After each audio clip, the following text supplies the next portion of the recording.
আমার কথা শুনবার জন্য আপনাদের স্বাগত জানাই। আমি ইতিহাসের গবেষক নই, তবে ইতিহাস এবং রাজনীতির ছাত্র হিসেবে ইতিহাসের সাথে আমার সম্পর্ক বেশ ঘনিষ্ঠ।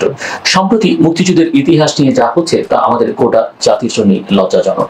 আমাদের দেশের মূলধারার মিডিয়ার পাশাপাশি অনেক স্থানীয় পত্রপত্রিকায় মাঝে মাঝে বেশ কিছু গুরুত্বপূর্ণ সংবাদ আমরা প্রকাশ হতে দেখি, তবে বেশিরভাগ সময়ই তা আমাদের মনোযোগ এড়িয়ে যায়। কিন্তু যখন সোশ্যাল মিডিয়া ও স্বাধীনভাবে রাজনৈতিক সংবাদ ও এইসব বিষয়ের ব্যাখ্যা বিশ্লেষণ নিয়ে যার যার জায়গা থেকে অনেকেই কাজ করেন, তাই মূলধারার মিডিয়াতে কোনো জনগুরুত্বপূর্ণ বিষয় উপেক্ষিত থাকলেও সামাজিক যোগাযোগ মাধ্যমের কারণে আমরা অনেক গুরুত্বপূর্ণ বিষয় কিন্তু জানতে পারি।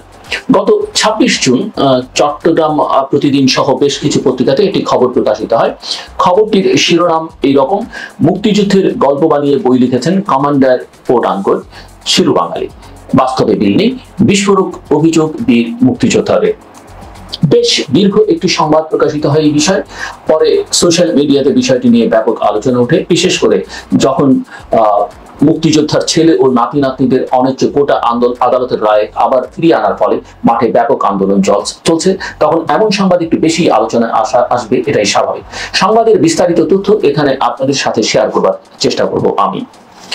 মুক্তিযুদ্ধকালীন গেরিলা কমান্ডার দাবি করলেও শিরু বাঙালি পরিচিত সিরাজুল ইসলাম ১৯৭১ সালে শিরু বাঙালি হিসেবে পরিচিত সিরাজুল ইসলাম ১৯৭১ সালে কমান্ডার তো নয়, এমনকি চট্টগ্রাম শহরে কখনো কোনো অপারেশনে অংশ নেননি। যুদ্ধকালীন চট্টগ্রাম শহরের বিভিন্ন কাহিনী নিয়ে বহু বই রচনা করলেও মুক্তিযোদ্ধারা দাবি করছেন চট্টগ্রাম শহরে দায়িত্বপ্রাপ্ত কোনো মুক্তিযোদ্ধা কমান্ডারও শিরু বাঙালি নামের কাউকে চিনতেন না, এমনকি তার নামটিও তারা জানতেন না। শিরু বাঙালি বিরুদ্ধে ভারতে প্রশিক্ষণ নেওয়ার পরেও মুক্তিযুদ্ধে অংশগ্রহণ না করার অভিযোগ তুলেছেন তারা। বীর মুক্তিযোদ্ধা ও মুক্তিযুদ্ধ গবেষকরা বলছেন যে অসংখ্য মিথ্যাচার ও আশারী গল্প শিরু বাঙালি তার বিভিন্ন লেখালেখিতে তুলে ধরেছেন, যেখানে শুধুমাত্র নিজের ঢোল নিজেই বাজিয়েছেন। তারা বলছেন যেসব মুক্তিযোদ্ধা ইতিমধ্যেই মারা গেছেন তাদের সঙ্গে ছিলেন এমন দাবি করে শিরু বাঙালি গল্প বানিয়ে বল। চট্টগ্রাম শহরে মুক্তিযুদ্ধকালীন কমান্ডার ও মুক্তিযোদ্ধাদের অনেকে বিষয় নিয়ে জানিয়েছেন যে শিরু বাঙালি তার বিভিন্ন লেখালেখি এবং প্রকাশিত গ্রন্থে নিজেকে অ্যাডভেঞ্চার কাহিনী বা চলচ্চিত্রের হিরো হিসেবে উপস্থাপনের উদগ্র লালসা চরিতার্থ করেছেন, যা রণাঙ্গনের বীর মুক্তিযোদ্ধাদের বিস্মিতই শুধু করেনি, তাদের বিবেক এবং মর্যাদাকে ক্ষত বিক্ষত করেছে। গত ২৬ জুন বুধবার সকালে চট্টগ্রাম প্রেস ক্লাবে আয়োজিত এক সংবাদ সম্মেলনে চট্টগ্রামের শীর্ষস্থানীয় বীর মুক্তিযোদ্ধাদের পক্ষে শিরু বাঙালির ইতিহাসে ভিত্তিতে বিভিন্ন তথ্য প্রমাণ উপস্থাপন করেছেন চট্টগ্রাম শহরে মুক্তিযুদ্ধকালীন গ্রুপ কমান্ডার এবং যৌথ কমান্ডের সদস্য ডক্টর মাহফুজুর রহমান। তিনি চট্টগ্রাম ভিত্তিক বাংলাদেশের মুক্তি সংগ্রাম এবং মুক্তিযুদ্ধ গবেষণা কেন্দ্র ট্রাস্টের চেয়ারম্যান। মুক্তিযুদ্ধের ইতিহাস নিয়ে অন্তত ১৪টি বইয়ে তিনি প্রায় ৪,০০০ মুক্তিযোদ্ধার সাক্ষাৎকার প্রকাশ করেছেন। সংবাদ সম্মেলনে এদিন বীর মুক্তিযোদ্ধাদের মধ্যে যারা উপস্থিত ছিলেন তারা হচ্ছেন ফেরদৌস ইসলাম খান, AHM নাসিরউদ্দিন চৌধুরী, আজিজুল হক, AKM মতিন চৌধুরী, মোহাম্মদ শফি খান, প্রদ্যোৎ কুমার পাল, মাহবুবুর রহমান চৌধুরী, যাকে চৌধুরী মাহবুব হিসেবে ডাকা হয়, মোহাম্মদ শাহাদুল হক, মোহাম্মদ জমির, কামাল উদ্দিন, মোহাম্মদ ইদ্রিস আলী, ডক্টর মাহফুজুর রহমান, ফজলুল হক ভুইয়া, ফাহিমউদ্দিন, মোহাম্মদ আবুল কাশেম, মুজাফর আহমেদ রাজু, MN ইসলাম, মোহাম্মদ হারিস, মোহাম্মদ সবুর দেওয়ান, মাকসুদ আহমেদ, SM নুরুল আমিন। একজনের মিথ্যাচারের কারণে আমাদের সবার গর্বের বিষয়টি কি ম্লান হয়ে যাবে? এমন প্রশ্ন রেখে ডক্টর মাহফুজুর রহমান বলেন, চট্টগ্রাম শহরে শিরু বাঙালি ভাইয়ের কোনো অপারেশন ছিল না, এ ব্যাপারে আমি শতভাগ নিশ্চিত। যারা চট্টগ্রাম শহরে মুক্তিযুদ্ধ করেছেন, কমান্ডার যারা ছিলেন তাদেরকে আমি এই বিষয়ে জিজ্ঞাসা করেছি, সবাই বলেছেন শিরু বাঙালি চট্টগ্রাম শহরে যুদ্ধ করেননি। আমি শিরু বাঙালিকে আমন্ত্রণ জানাচ্ছি, তিনি যত কিছু লিখেছেন তার একটি ঘটনা আমাদের সবার সামনে সত্য প্রমাণ করুন। আমরা আপনার লেখা সত্য বলে মেনে নেব। তিনি গল্প উপন্যাস লেখেন, সেটা নিয়ে আমাদের আপত্তি নেই, কিন্তু মুক্তিযুদ্ধের ইতিহাস বিকৃত করবেন তা মেনে নেওয়া যাবে না। আগামী প্রজন্মের কাছে আমাদের দায় আছে। মিথ্যাচার শুরু বঙ্গবন্ধুকে নিয়ে। সংবাদ সম্মেলনে জানানো হয় যে শিরু বাঙালির মিথ্যাচার শুরু বঙ্গবন্ধুকে নিয়ে। শেখ মুজিবুর রহমান লাহোরে অনুষ্ঠিত বিরোধী দলীয় রাজনৈতিক কনভেনশনে ঐতিহাসিক ৬ দফা দাবি উত্থাপনের পর ১১ই ফেব্রুয়ারি তার সফর সঙ্গীদের নিয়ে কুর্মিটোলা বিমানবন্দরে অবতরণ করেন। অবতরণের সময় ছিল বেলা ১টা ১৫, অথচ বাঙাল কেন যুদ্ধে গেল বইয়ের ১৩ নম্বর পৃষ্ঠায় শিরু বাঙালি দাবি করছেন ওই দিন ফজরের নামাজের পর বঙ্গবন্ধুর সঙ্গে তিনি সাক্ষাৎ করেছিলেন। এই মিথ্যাচার পাগলের প্রলাপ ছাড়া আর কি হতে পারে? এমন প্রশ্ন রেখে সংবাদ সম্মেলনে মুক্তিযোদ্ধারা বলেন, আরো একটি জঘন্য মিথ্যাচার হলো শিরু বাঙালি ঢাকা বিশ্ববিদ্যালয়ের ছাত্র ছিলেন এবং ইকবাল হলের, বর্তমান মাস্টার অ্যাসোসিয়েশন হল, যেটি আবাসিক প্রতিনিধি ছিলেন সেই হলের। তিনি আরো দাবি করেন ১৯৬৬ সালের ৭ই জুন ৬ দফা কর্মসূচির দাবিতে ধর্মঘট চলাকালে তিনি সতীর্থ সহ মিছিল থেকে গ্রেপ্তার হন, কিন্তু তিনি ঢাকা বিশ্ববিদ্যালয়ের ছাত্র দাবি করলেও তার প্রকাশিত গ্রন্থে তার কোনো উল্লেখ নেই। তাই প্রশ্ন জাগে তিনি আদৌ কি ঢাকা বিশ্ববিদ্যালয়ের ছাত্র ছিলেন? মুক্তিযোদ্ধারা দাবি করেন শিরু বাঙালি ওই সময় ঢাকার কোনো রেস্টুরেন্টের কর্মচারী ছিলেন বলে তারা জেনেছেন। 151 নম্বর গ্রুপের স্বঘোষিত কমান্ডার শিরু বাঙালির প্রকৃত নাম সিরাজুল ইসলাম। তিনি নিজেকে যুদ্ধকালীন 151 নম্বর গ্রুপের কমান্ডার দাবি করে বাঙাল কেন যুদ্ধে গেল শীর্ষক বইটি প্রকাশ করেন। এছাড়া ফেসবুক সহ বিভিন্ন স্থানে নিজেকে যুদ্ধকালীন গ্রুপ কমান্ডার বলে পরিচয় দিয়ে আসছেন। 2020 সালের 20 ডিসেম্বর দৈনিক আজাদিতে একজন আহমদ নবী ও তার গ্রুপের মুক্তিযুদ্ধ শিরোনামে বীর মুক্তিযোদ্ধা সাংবাদিক নাসিরউদ্দিন চৌধুরীর একটি লেখা প্রকাশিত হয়। সেখানেও তিনি লিখেছেন 151 নম্বর গ্রুপের কমান্ডার ছিলেন আহমদ নবী। 151 নম্বর গ্রুপের অধীনে মুক্তিযুদ্ধে অংশ নেওয়া পটিয়ার বীর মুক্তিযোদ্ধা এ প্রসঙ্গে জানান, মূলত গৌরাঙ্গ প্রসাদ মৃত্যুর পর থেকে শিরু বাঙালি নিজেকে 151 নম্বর গ্রুপের কমান্ডার বলে দাবি করে আসছেন। আসলে তিনি সরাসরি কোনো যুদ্ধে অংশ নেননি। যেসব মুক্তিযোদ্ধা যারা মারা গেছেন তাদের সঙ্গে ছিলেন দাবি করে গল্প বানিয়ে বলেন, লেখেন তিনি। তবে এটা সত্য যে ভারতে প্রশিক্ষণ নেওয়ার কারণে ভারতীয় তালিকায় শিরু বাঙালির নাম আছে। বিভ্রান্তিকর তথ্যে ভরা শিরু বাঙালির বইটি। সংবাদ সম্মেলনে বীর মুক্তিযোদ্ধা শিরু বাঙালির লেখা বাঙাল কেন যুদ্ধে গেল বইয়ে উল্লেখ করা বিভ্রান্তিকর বিভিন্ন বিষয় তুলে ধরেন। 2019 সালে বইটির সর্বশেষ সংস্করণ প্রকাশিত হয়। বইটির 265 পৃষ্ঠায় কমান্ডার হয়ে স্বদেশ যাত্রা শিরোনামে শিরু বাঙালি লিখেছেন, 1971 সালের 20 অক্টোবরে হরিণা ইউথ ক্যাম্পে তাকে 151 নম্বর গ্রুপ কমান্ডার করা হলে মানু বড়ুয়া নামের এক ছেলে আপত্তি জানায়, কিন্তু নির্বাচক মন্ডলী মানুর ভেটো দেওয়াকে গুরুত্ব দেয়নি। পরে মানু নিজে থেকে তার গ্রুপে যেতে চাইলে তিনি প্রত্যাখ্যান করেন। পরে মানু বড়ুয়া পটিয়ার উলাইনের গ্রুপ কমান্ডার আহমেদ নবীর দলভুক্ত হয়। শিরু বাঙালি আরো লিখেছেন যে এই ঘটনার প্রায় 1 যুগ পর মানু বড়ুয়া চট্টগ্রামের কোতোয়ালি থানার মোড়ে ফ্যান্সি টেইলরিং পপে চাকরি করার সময় তার সঙ্গে আমার সাক্ষাৎ হলে হরিণা ক্যাম্পে করা তার ভুলের জন্য সে অনুশোচনা করে এবং আমার কাছে ক্ষমা প্রার্থনা করে। এদিকে বাঙাল কেন যুদ্ধে গেল বইয়ের 266 পৃষ্ঠায় শিরু বাঙালি লিখেছেন, তার নেতৃত্বাধীন 151 নম্বর গ্রুপে প্রশিক্ষণ নেয়া 12 জনের মোট 10 জন মুক্তিযোদ্ধা ছিলেন। এই 13 জনের নামের তালিকার মধ্যে আবার পুরার বাসিন্দা সেই মনোজ বড়ুয়ার নামও আছে। অর্থাৎ শিরু বাঙালি একবার লিখেছেন মানু তার গ্রুপ ছেড়ে আহমেদ নবীর গ্রুপে চলে গিয়েছিল। পরে তিনি আবার লিখছেন যে মানু তার গ্রুপে যুক্ত হয়ে যুদ্ধ করেছেন। গ্রুপটি আহমেদ নবীর, শিরু বাঙালির নয়। অন্যদিকে মুক্তিযোদ্ধা তালিকায় অন্তর্ভুক্ত হতে মনোজ বড়ুয়া প্রকাশ মানু যে আবেদন করেছেন সেখানে তিনি লিখেছেন 151 নম্বর গ্রুপের অধীনে যুদ্ধ করেছিলেন আর তার কমান্ডার ছিলেন আহমেদ নবী চৌধুরী।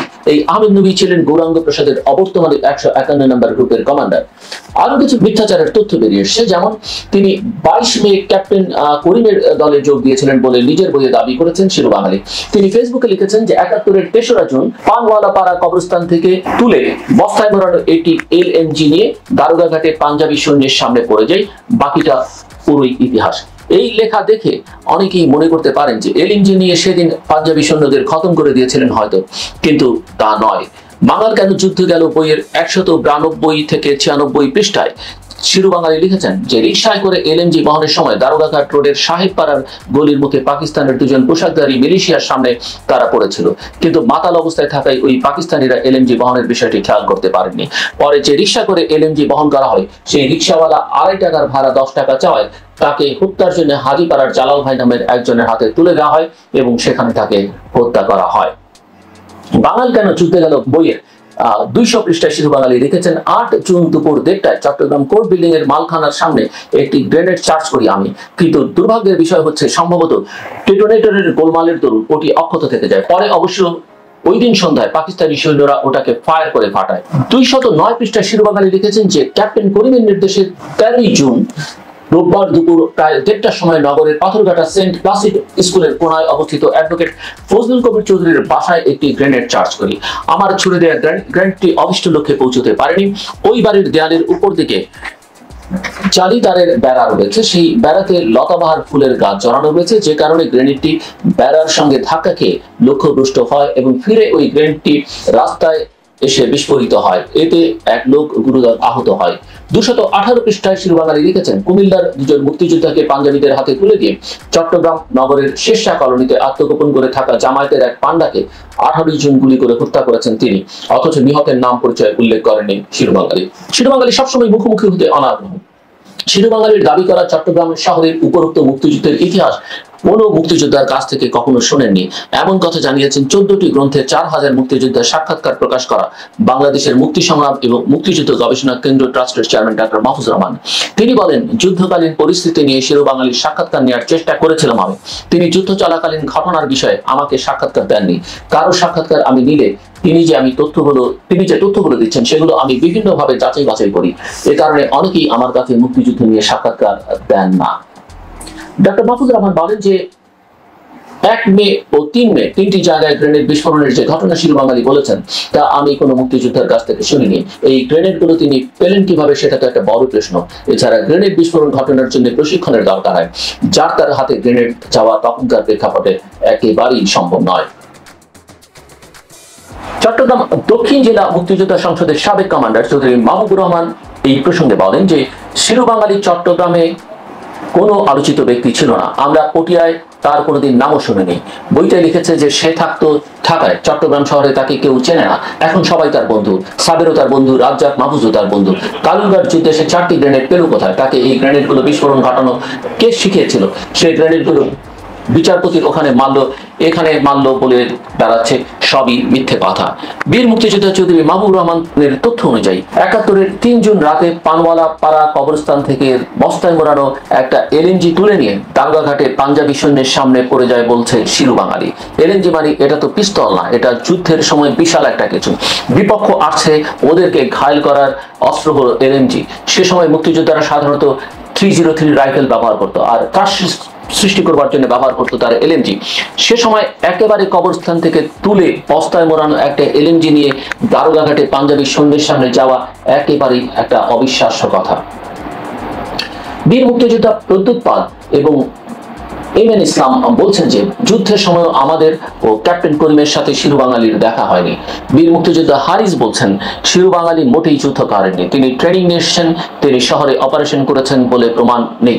তবে গল্প বানিয়ে বানিয়ে বই লিখেছেন, এমন ভাবে গল্পগুলো বানাচ্ছেন যে কেউ টেরই পায় না, পরে খতিয়ে দেখতে গেলে বুঝতে পারে সবাই। সংবাদ সম্মেলনে বীর মুক্তিযোদ্ধারা বলেন, শিরোবাঙালি মুক্তিযোদ্ধা, লেখক, গবেষক যে নামেই তিনি পরিচিত হন না কেন, তিনি যে মিথ্যাচার করছেন তাতে বিন্দুমাত্র সন্দেহের অবকাশ নেই। একজন মুক্তিযোদ্ধা শিরোবাঙালি তার মিথ্যাচারে তিনি লজ্জা না পেলেও আমরা লজ্জা পাই। এই লজ্জা কিভাবে ঢাকি? আমরা মনে করি শিরোবাঙালির মিথ্যাচারে নতুন প্রজন্ম বিভ্রান্ত হবে। এই দায় অবশ্যই শিরোবাঙালিকে নিতে হবে। এখানে আমরা মাত্র একটি ঘটনা প্রকাশ হতে দেখলাম, বা একটি ঘটনা নিয়ে আজকে আলোচনা করলাম, কিন্তু এটাই একমাত্র ঘটনা না, এমন আরো বহু ঘটনা নিশ্চয়ই আছে। এই সরকার ক্ষমতায় আসবার সাথে সাথে প্রচুর মুক্তিযোদ্ধা গবেষক তৈরি হয়েছে সরকারি সুবিধা নেওয়ার জন্য। আজগুবি সব বই লিখে বাজার ভরে ফেলছে এক শ্রেণীর ধান্দাবাদ লোক। এতে করে সৎ এবং পরিশ্রমী গবেষকদের কাজগুলো আড়ালে চলে যাচ্ছে। আর লাখ লাখ ভুয়া মুক্তিযোদ্ধার কথা তো সরকারি লোকজনই বিভিন্ন সময় স্বীকার করছেন। সব মিলে এই অবস্থাকে বলে political use of the past, ইতিহাসের রাজনীতি ব্যবহার, আর যার সাথে সত্যের কোনো সম্পর্ক নেই। কোনো মিথ্যে দিয়ে গৌরব অর্জন করা যায় না, মর্যাদা বৃদ্ধি করা যায় না। কিন্তু মুক্তিযুদ্ধ ও মুক্তিযুদ্ধের ইতিহাস নিয়ে এই ধরনের মিথ্যা এবং ভুয়া চর্চা যেন এক বিশাল সুবিধা আদায়ের ক্ষেত্র হয়ে উঠেছে। ফলে মুক্তিযুদ্ধের চেতনার রাজনীতির দাবিদার দলটির ক্ষমতায় আসার পরে শুধু ভোটাধিকার বা গণতান্ত্রিক মূল্যবোধের যে আকাঙ্ক্ষা থেকে মুক্তিযুদ্ধ হয়েছিল তারই বিরুদ্ধে দাঁড়ায় নাই। ভুয়া এবং মিথ্যা ইতিহাসগুলো প্রমোট করা হচ্ছে। এই মিথ্যাচারী শিরোবাঙালি সালাউদ্দিন কাদের চৌধুরীর মামলারও সাক্ষী ছিলেন। ফলে এই বিচারের স্বচ্ছতা ও কতটা ন্যায় বিচার শুরু হয়েছে সেই প্রশ্ন অনেকে তুলতে শুরু করেছেন। সালাউদ্দিন কাদের চৌধুরী অপরাধী ছিলেন কি ছিলেন না সেই রায় দেবার আমি কেউ নই। তবে কথা হলো, রাজনৈতিক প্রয়োজনে বিচার আর প্রকৃত অপরাধীদের বিচারের মধ্যে পার্থক্য আছে, এবং সেই বিচারের যদি এই ধরনের সাক্ষ্য প্রমাণ থাকে যারা নিজেরাই মিথ্যাচার করেন, তাহলে সেটি নিয়ে কেউ কেউ প্রশ্ন তুলতে পারেন, যদিও সেই বিচারের অনেক যৌক্তিকতা থাকতে পারে। আমরা অপরাধীর বিচারের পক্ষে, কিন্তু বিচারকে রাজনৈতিক ফায়দা আদায়ের হাতিয়ার করা হলে তা নিয়ে দেশে বিদেশে অবশ্যই প্রশ্ন উঠবে, এবং যারা ফাঁসি কার্যকর করার মতো মামলা দেয় এমন মিথ্যাচারীর সাক্ষ্যকে আমলে নিয়েছেন তা নিয়েও অনেকেই ভবিষ্যতে হয়তো প্রশ্ন তুলবেন। মুক্তিযোদ্ধাদের সম্মান প্রশ্নাতীত, তারা অবশ্যই জাতির শ্রেষ্ঠ সন্তান, কিন্তু কেউ এই শ্রেষ্ঠত্ব এবং গৌরবে মিথ্যার কলঙ্ক জুড়ে দেওয়ার চেষ্টা করলে তা আমাদের সম্মিলিতভাবে প্রতিহত করতে হবে। সত্যই ন্যায়, সত্য ছাড়া আর কোনো কিছুতে প্রকৃত গৌরব নেই। এতক্ষণ